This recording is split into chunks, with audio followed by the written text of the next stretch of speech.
well, after the hacking, the arresting, new information that may just tell us where that stolen data was going and who was getting their hands on it. Casey Stiegel in Dallas with the story. Hey, Casey.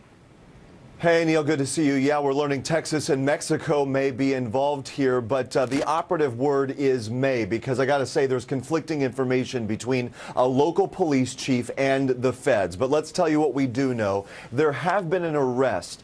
Two people down in McAllen, Texas, 27-year-old Mary Garcia, 28-year-old Daniel Dominguez. They're arrested in McAllen trying to cross the Mexican border into the United States. And with them, 96 counterfeit credit cards. Police say used to spend tens of thousands of dollars recently at stores like Best Buy, Walmart, and Toys R Us. Look at those. The cards containing the account information of some South Texas residents.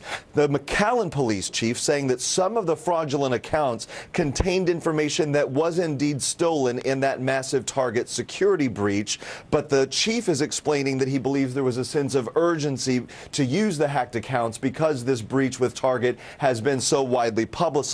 But according to the Associated Press, a federal official that was speaking on the condition of anonymity says that there is actually no connection between these arrests and the Target breach. So we're just going to have to wait and see as they investigate this a little bit further and the feds can do a little more digging into it, Neil. Thank you, Casey Stiegel.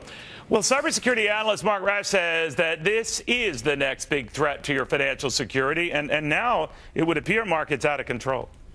Well, it is, and the problem is that whenever we're transferring money by credit card, it can be at risk, and the hackers know that, and that's where they're going after to get the money. But Mark, they seem to do a beeline for our country. Is that because we don't have this sort of encrypted chip technology in our credit cards that the Europeans have, that a lot of other countries have, that make it very difficult to do this sort of stuff?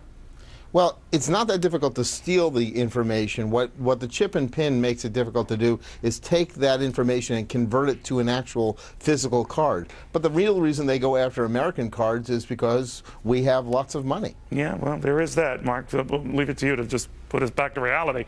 You know, the one other reality I'm just wondering about, whether all of this is a warm-up act for something more sinister. I'm not in that black helicopter crowd yet, but I do suspect that these attacks on Target, on Neiman Marcus, on a host of other big retailers, it's sort of like a test to see how far they can go and what next they can tap into.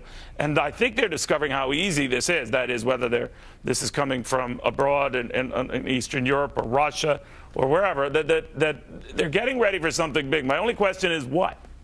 Well, there are all kinds of probing attacks, and the same tools and techniques are used to break in to steal money and steal information that are done for cyber warfare, cyber espionage, and the like. So the same tools are used. You have to break in and steal something.